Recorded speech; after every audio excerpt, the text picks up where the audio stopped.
Semegah dan semaju apa sih Nusantara kuno atau Sundalandia atau Atlantis di zaman dulu?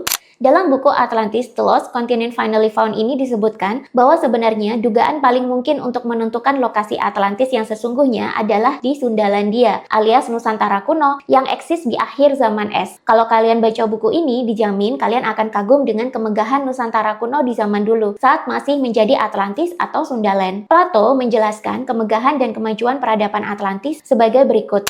Atlantis adalah sebuah negeri yang menjadi cikal bakal segala ilmu pengetahuan yang ada sekarang. Leluhur Atlantis juga menjadi dewa dan dewi yang dalam agama-agama modern kemudian disembah dan dianggap sebagai perwujudan Tuhan. Sistem agama dari Atlantis kemudian melahirkan sistem-sistem agama yang ada sekarang. Demikian juga dengan bahasa. Atlantis adalah surga beriklim tropis di saat belahan bumi lainnya tertutupi oleh es. Daratan di Atlantis luas dan memiliki ladang yang indah. Banyak lembah dan gunung-gunung subur dan hijau. Banyak permata dan logam beragam jenis ditemukan di sini. Beragam jenis kayu, wewangian, dan bahan celup juga banyak ditemukan di sini dengan nilai yang sangat tinggi. Atlantis juga memiliki banyak danau dengan sistem irigasi yang melimpah. Pertaniannya sangat maju dan produktif, didukung dengan tanahnya yang subur karena banyak gunung vulkanik. Istananya bertaburan emas dan memiliki tembok yang dilapisi perak. Perak dan emas adalah logam melimpah yang banyak ditemukan di sana. Gajah, merak, dan segala jenis binatang buas ada di negeri ini dan semuanya hidup dalam harmoni. Karena iklim Atlantis yang hangat, banyak manusia kemudian mendiami daratan ini dan berperadaban maju di sana. Awal mula, penduduk Atlantis hidup dalam keharmonisan dan kedamaian. Hingga akhirnya beberapa dari mereka merasa jenuh dan mulai berbuat keburukan. Hingga akhirnya penduduk Atlantis pun berubah menjadi penganut sihir dan mulai melanggar nilai-nilai kemanusiaan. Hingga akhirnya, dewa paling tinggi di alam semesta pun menjatuhkan hukuman dengan cara menenggelamkan Atlantis sepenuhnya hingga nyaris tanpa sisa. Penduduknya yang masih punya kesadaran spiritual yang tinggi dan masih punya sisi humanisme akhirnya menyebar, mereka kabur dari Atlantis dan mencari daratan-daratan baru yang tidak tertutup banjir namun masih subur. Hingga akhirnya ditemukanlah dataran Sungai Nil, Sungai Indus, Sungai Yufrat, Sungai Tigris, dan juga Sungai Yangtze dan Sungai Kuning di Tiongkok. Dari sini, dengan sisa-sisa kesadaran dan peralatan yang berhasil terselamatkan dari Atlantis, mereka membentuk peradaban baru dari nol. Jadi, kalau menurut buku ini, mereka itu dulunya adalah orang-orang Nusantara yang menyebar.